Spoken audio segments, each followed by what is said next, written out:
Hello and welcome to a very special edition of the Sligo Show, where we have a very interesting human story, something we maybe haven't done too often on the Sligo Show. I met this man not that long ago, and he was telling me a bit about his story. He is going through recovery with alcoholism at the moment. So I'll not hold back any longer. Willie Gallagher is a very special treat, and a fair play to you for coming on to chat to us. You're welcome to the Sligo Show. Mm-hmm. So tell us, what is, in a nutshell, where is your story, or what's happening at the moment? Right, it's very easy to start with. At Christmas, I more or less had a breakdown with alcoholism, where I realised my alcohol intake was completely out of control. Okay.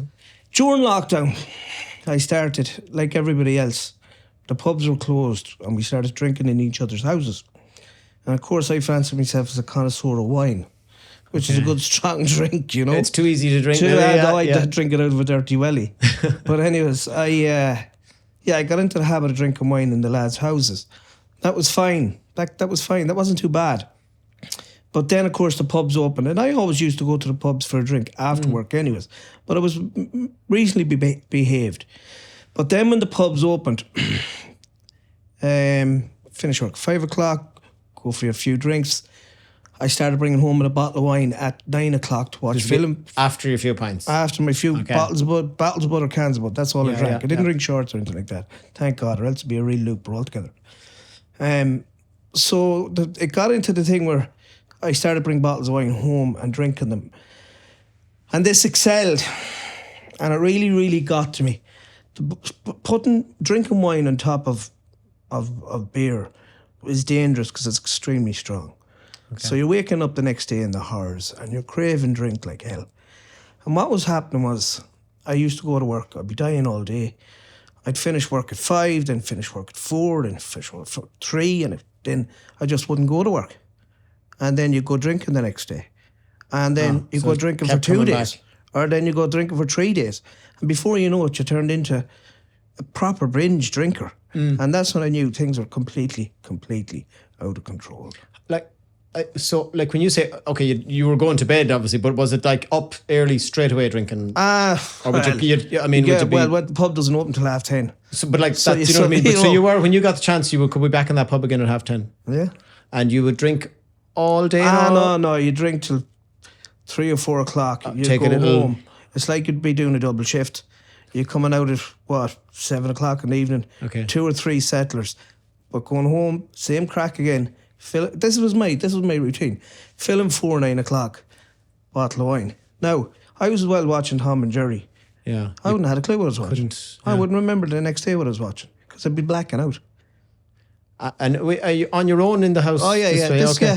Funny enough, this only happened in where I work in the north in Balik. I didn't really do it in Killooney, where I come home at the weekends, Friday, Saturday, Sunday. Oh, I see. Okay. I work in the north during the week. That's where my business is based. Yeah.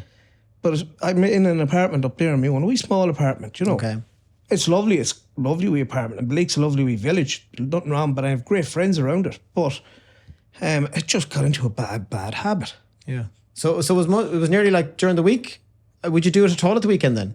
Well, you say I didn't. You said my daughter at the weekend. So, okay, so you had your daughter at home living with you for the weekends? I had her on the Sunday. I'd called her on the Sunday. So you were able to kind of hold back on... Oh, this was just when I was on my own during the week. It was like, I'll tell you, it's a funny thing, right? I wouldn't drink that much in Killooney. Like I would, but I wouldn't.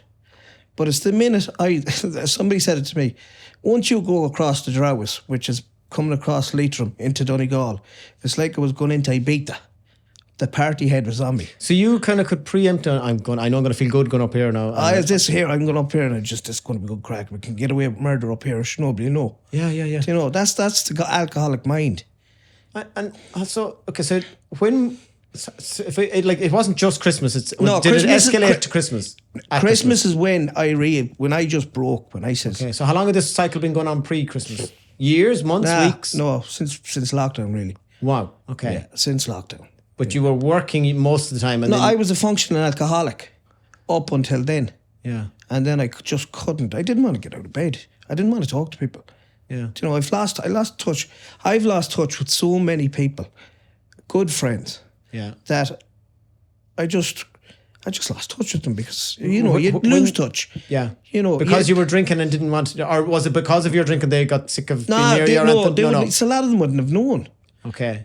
Because, you know, obviously the Bundoran Ballyshannon crew, Bally's crew knew, but they were on my drinking friends.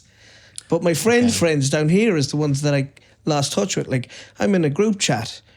There could be 30 of us in it. I'm probably one of very few that doesn't contribute. Yeah, okay. And I should be like. Yeah. And they meet up and they go out for nights out, and I'm the one that doesn't bother. I just, you know, it wouldn't be because I'd be drinking, it's because I just have kind of lost touch. I need to start building my relationships again. Listen back, yeah. And that's what AA is about as well. It's about helping you to build your relationships. Do you understand? Yeah. So it's a learning process for me. And did you know at the time what was fueling you wanting to go drinking? Was there any background in your family, or was there something? My mother died at 52 from alcoholism. 52. Yeah. Okay. So it's in our family. So you've seen that growing up, obviously. I've seen my mother in bad shape. Yeah, and obviously not a nice memory to have, and not nice to. No, very embarrassing growing up. But because other people would have seen. Of course. Okay. And so everybody that's knew. tough. Yeah. You know, and when you were doing it then, and again, this is my curious mind, were you going, oh my God, I'm being like my mother, were you kind of going, I don't want to be like that, or did you not really care at that point? No, that's probably brought me into AA, is because I'm 45 now. My mother died at 52. That's 7 years away. Yeah, so you didn't. I don't want my child, Chloe, to grow up without a dad. Yeah, and you think I was only 12 when my mother died, and I still remember everything. I'm sure you do. I remember the shape she was in, and I don't want that happening. Now my daughter would have never saw me drunk. Yeah. I'm not with my daughter's mother now. Yes. She's a great mum. Yeah, does a great job with her. But lucky enough, thank God, Chloe has never seen that. Yeah. Now I don't know if we were together, if we were still together, would this have ever happened? Probably not, because she was a very strong woman, or is a very strong woman. She wouldn't have allowed it. Yeah. So some fellas maybe need anchor. Behind every good man, there's a great woman. Yeah. Okay. And there's no doubt about it. She is a great woman. Cross, but good. Yeah. Well, we're all like that at times. You know. So so let's go back to lockdown, and you're back to work after lockdown's over. So then you go work and then out. But then, as you said, it kind of regressing. But was there always a friend to go drinking with? Do alcoholics always find another person? Not that they might be an alcoholic, but there could be shifts. There's alcoholic pubs. You don't go to Fiddlers to go on the piss. Yeah. You know, you go to Fiddlers, you know, to have a nice quiet drink. Yeah. There's different, and I'm not naming the bars. No, I know. And there is other bars where you know. They're party bars, they're day bars. There's bars in this town. Yeah. There's bars in Bundoran. There's bars in Ballyshannon, where you know that you can get into a pub. There's some of them you could get in at 8:30 in the morning if you were out of bed at 8:30 in the morning. Yeah. Do you know? But. And did you... So you always had someone to go drinking with. And you had a gang, yeah. And you obviously were to a part. You were enjoying the crack of it, I presume, or was it an escape? Nah, look, I talk to the wall. Yeah, and I love the banter, and probably that's what was half of it was that. But it's the side effects of the alcohol that makes you. In the end, I was full of anxiety, full of depression, and my head went because of it. Now, I don't know, was it mixing Budweiser and wine? Because wine is a very, very strong drink. Yeah. I've had a couple of slips since January. And reason being is because I stopped going to meetings and I didn't get a sponsor. And a sponsor is very, very important. A sponsor is somebody that can guide you. So when you're feeling weak, you can ring that person and say, I'm not feeling well today. They say, why? They say, that's fine. They'll talk you down and they'll get you to a meeting tonight. But of course, Willie, being the big-headed fella that I am, went to maybe 4 or 5 weeks of meetings or 6 weeks of meetings, got all this confidence, thought I could do it all myself, and then realised, fuck it, I'm after doing a 3-day bender. Yeah. You know, and I'm back to square one. And then I'm in the heebie-jeebies then for 3 or 4 days. Now, I was pure functional. I was able to work. I mightn't have been at work because I delegated everything out to work for myself. Yeah. You adjusted your life to accommodate your drinking. Of course I did. Yeah. You know, and everything, as long as I have a laptop and I have a phone and I have a credit card machine, somebody can drive the van and pick up the stock and send it out. Okay, yeah. You know, I have plenty of people that can do that for me. Okay. You know, if there's 3 or 4 lads there that would love to do it for me, but they get paid for it, obviously. Yeah. But they don't do it for free. And before you went into the program, like, was there people trying to sit you down? Was there family? Was there friends up there? Was there anyone saying to you, "Oh, come on, you need to stop"? No, not really, to be honest. Some of them mightn't have fully known, maybe. Maybe they did. Maybe they did, but like maybe they were afraid to say it to me because it can be volatile enough sometimes. Okay. Do you know, I could itch like a dog for no reason. Yeah. And they'd say, "Here, just don't bother annoying." And you're like going, well, if he's going to choose that, let him off. Let him off, and just let him off. And now, I have a brother, 2 sisters, and a sister in England. And the sister in England can be overpowering sometimes.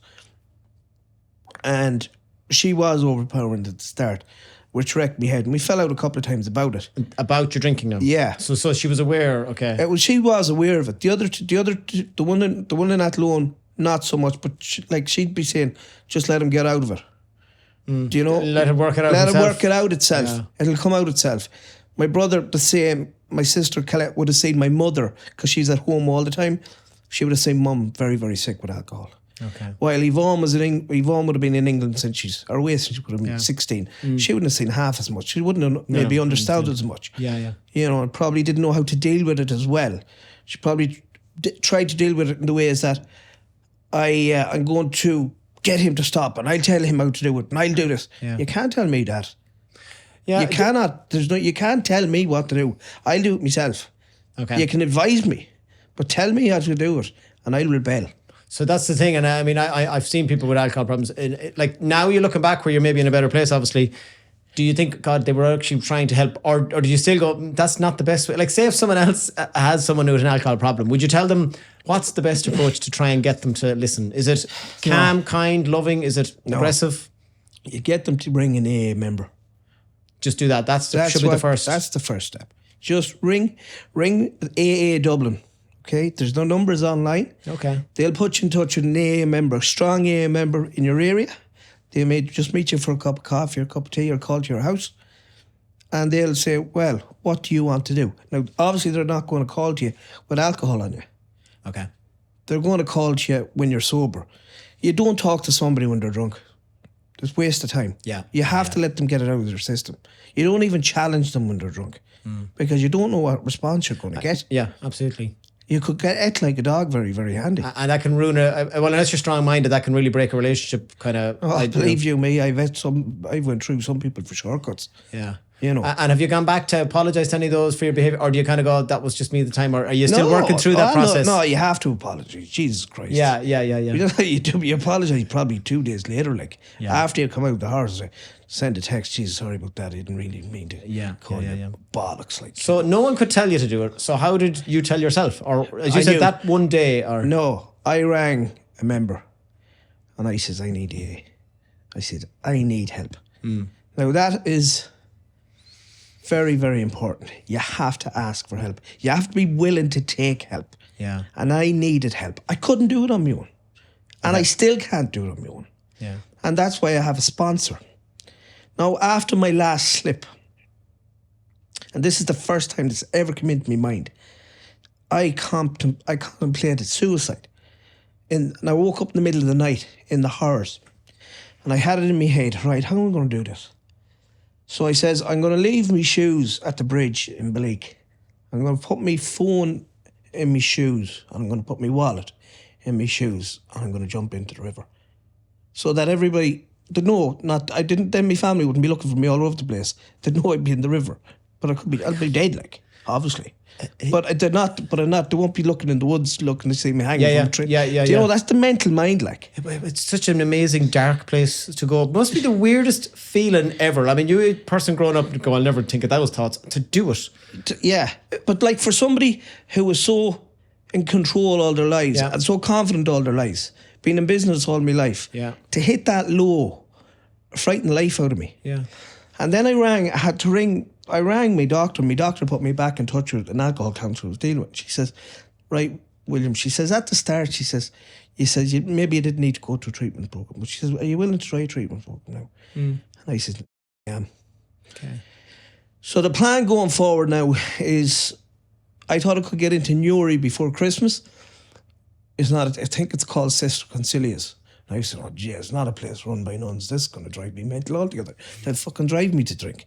She says, no, it's not. You know, she says that no. would be quite the coincidence. Yeah. No. So they're as I call it, the big house. They're going to put me into the big house for 29 days up in Oma.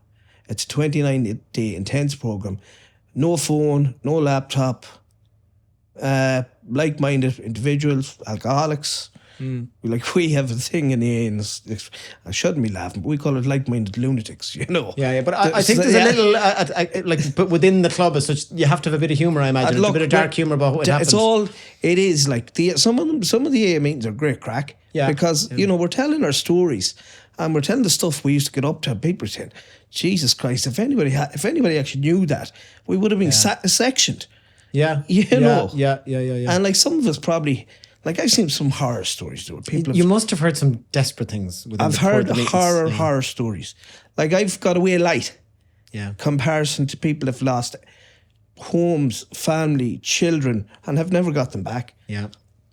I would say what it has done, and you know, some of it is kind of hidden at times as well, like, you know. Yeah. But for you to go to that night with your dark thoughts, was it like 2 a.m. or 5 a.m. or 8 the next day? I don't know. So you just had the thoughts. You didn't make any physical plan to walk out. No, I'll tell you what happened. I woke up and I went back to sleep, but I still remembered it the next morning, and that's when I rang the doctor. The doctor got straight on to the counsellor who was in touch with before.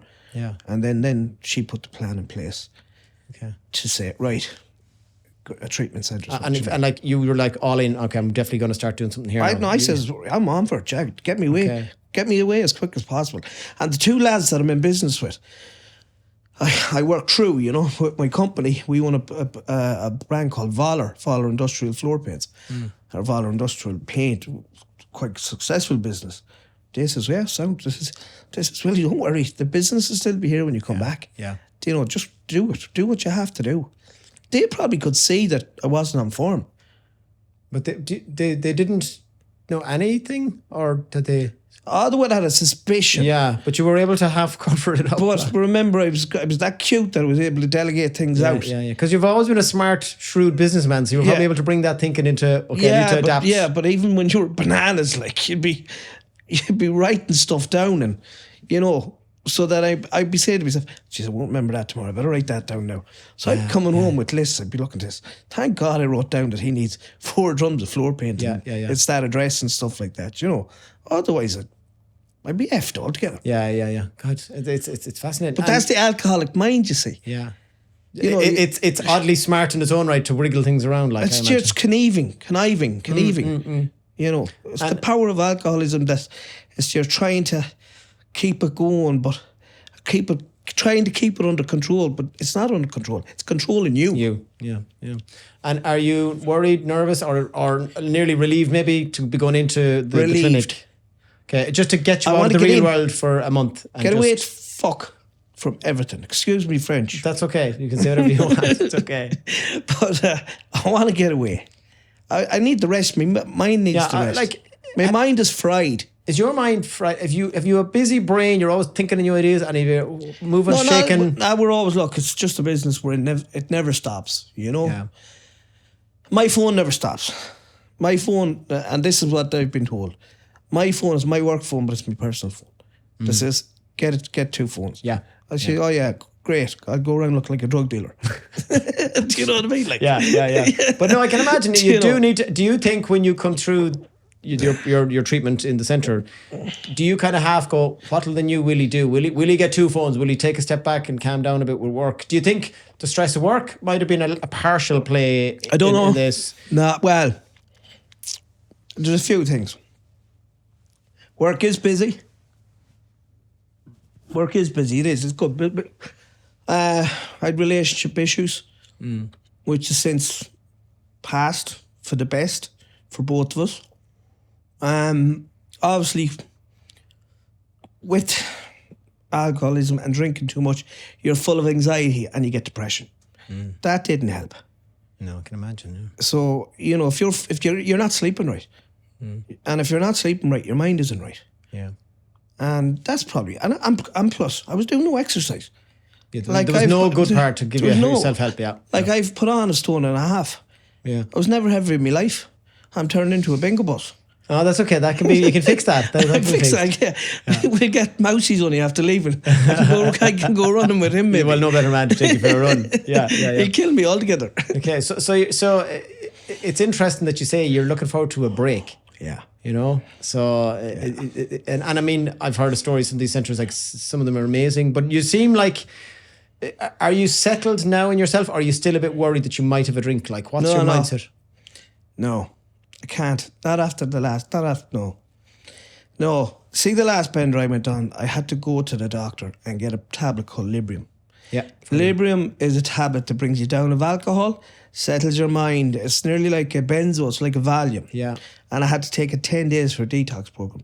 Now, you should have seen the shape of me when I went on this, because I was getting dry retching, which is sickness. My face was all swollen. It was all broken out because I was getting sick so much. I was just in bits. Were you doing this at home on your own? Which when you were going through the Librium, you were saying this. This is before I went on the Librium. That's why I had to go on it. Okay. I came back. I drove back to Clooney in bits, and a friend of mine called to the house.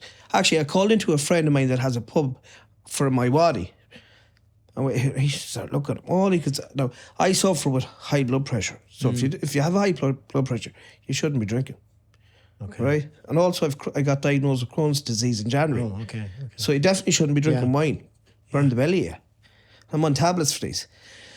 So he saw the shape of me, and I was shaking like that, and the sweat was hopping out of me. So he rang one of the boys. He rang Adrian. And Adrian he started banging on the door in the house. I said, what the fuck's wrong here? Well, I said, how are you? I was all grand. He came in, he looked at me, and I was sitting down watching telly, and I was like this, you know, and the sweat was hopping out of me.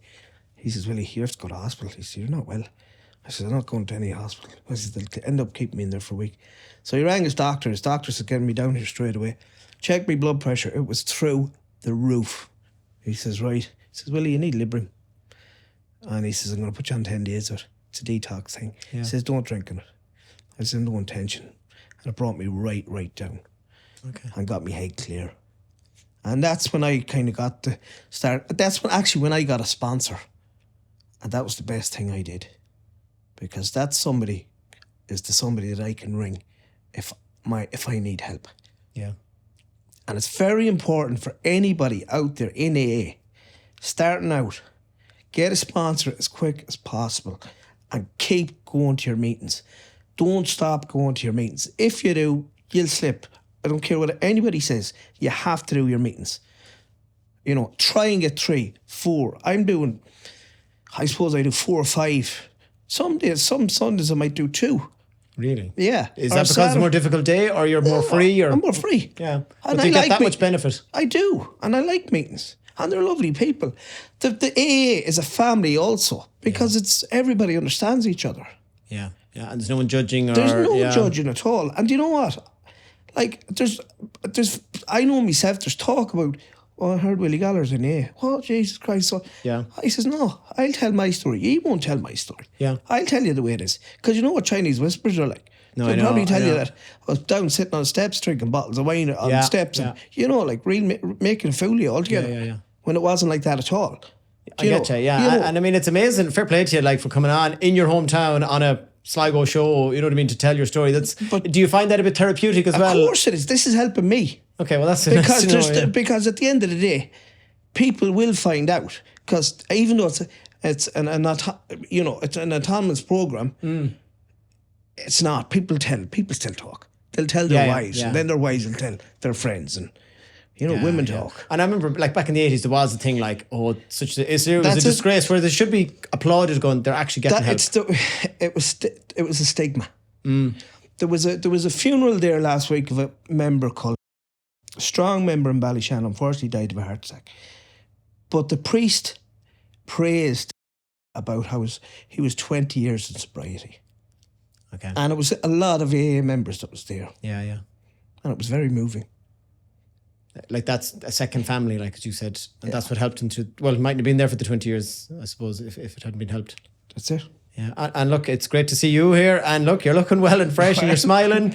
And like I said, from that, touch wood, right? That's touch wood. That, so you're going into the centre, as you said, in a January, all going to plan. Okay, and you're doing well between now and then. You've got very confident, you're calm in what you're doing, and you've got a good program. You're happy out. Yeah, no, I'm back to myself. Okay, not fully back to myself, but I'm doing the suggested things that you have to do.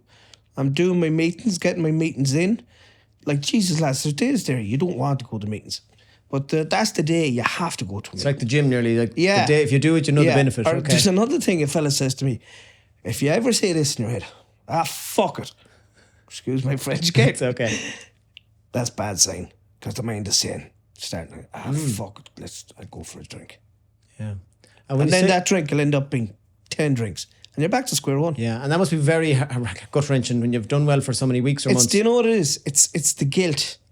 It's the guilt that killed you. Yeah, yeah. It's the guilt that killed you in there. You're after letting yourself down after you're doing so well.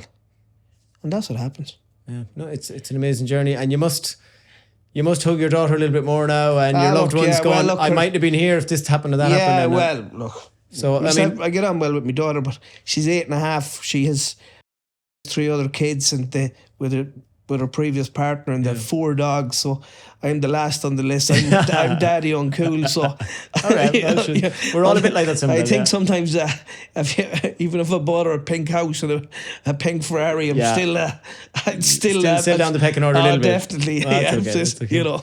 So look, I suppose just to finish off on, if someone is watching this, I know you've kind of said it already, but just to kind of go like the steps again that you would advise is firstly, go on the AA website. Yeah. Speak to AA, probably in Dublin. They'll get a member from Sligo maybe to ring you. They'll speak to you, and this is the way it worked for me. Yeah.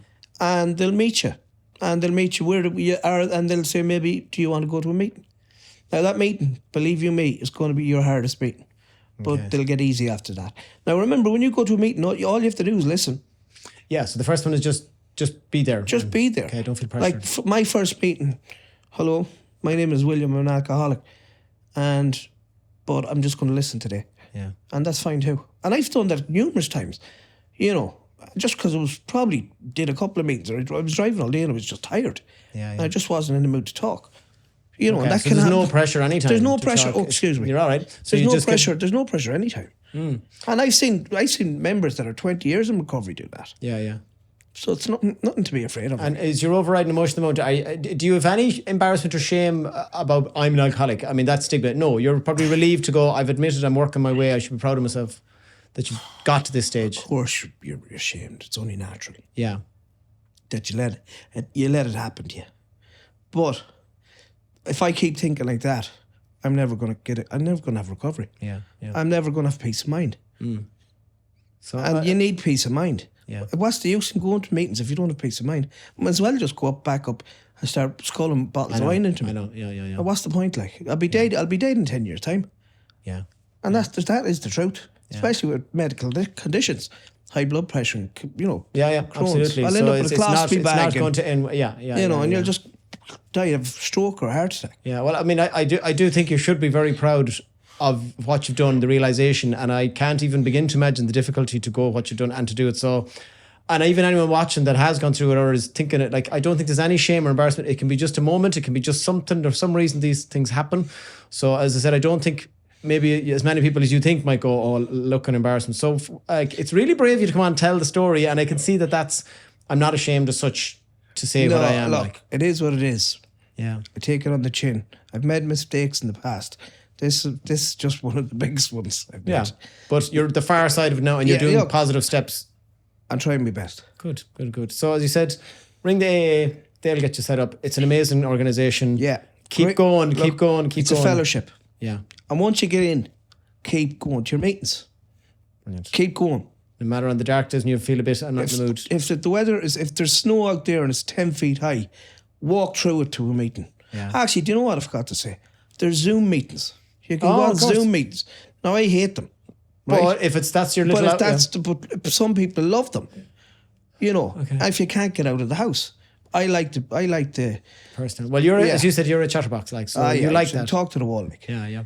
And chatting, it's kind of counselling, obviously. It's just a group all the same. So you like that. You'll release it. You find the benefit. Yes, I like talking to members and just hearing their stories, because like there's people there that are 35 years in recovery and they're still going to meetings. I'm saying, what are you going to meetings for? 35 years. But they say, I need them. So even still, it can be something, but you learn to just go, I'm not comfort of this, and probably find a bit of comfort in helping others, like. Yeah, they help me. Everybody helps each other, because you hear a different story all the time. At a meeting, what you'll have somebody that'll open a meeting, and then you'll have somebody that'll come on and they'll tell their story. And they'll tell why, how and why and where they've become an alcoholic and how they are now and how they're feeling now. And then you can relate to some of it. Yeah. You know, and then there's a thing called The Big Book, and you can read from it, and there's loads of stories about alcoholism and that. You can relate to that. Like, it's everything that's been said at a meeting, you'll get something out of. You'll relate to something. You know, you will relate to it, and you'll come out of feeling better. You never come out of a meeting feeling shite. Right, okay. You might go in feeling shite. Yeah. But you know, take that load it's off. like going to the gym. You know, I don't want to go to the gym. But you come out and you feel $1 million. Yeah. It's like the endorphins in your body. Okay. That's what it's like. Brilliant. Well, again, thank you so much again for thank coming you. on.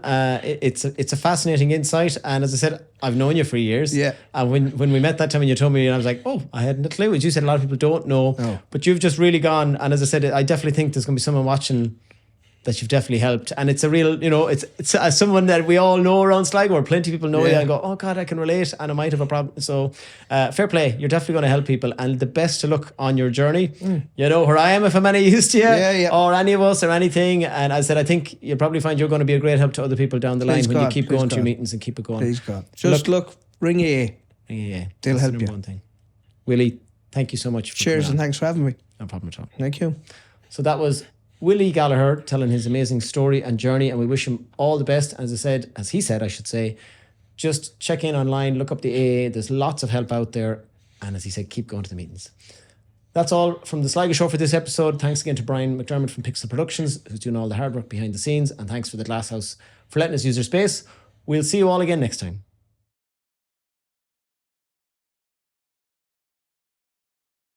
The Sligo Show is produced by Pixel Productions and hosted by Brendan Tierney. If you need video for your business or live event, or would like to appear on the show, send us a message today. So if you liked what you just seen, don't forget to like and subscribe on our YouTube channel here. We've loads of great interviews from a load of really interesting people over the series. And if you're on social media, which I'm sure loads of you are, we are on Instagram and Facebook, so give us a follow there.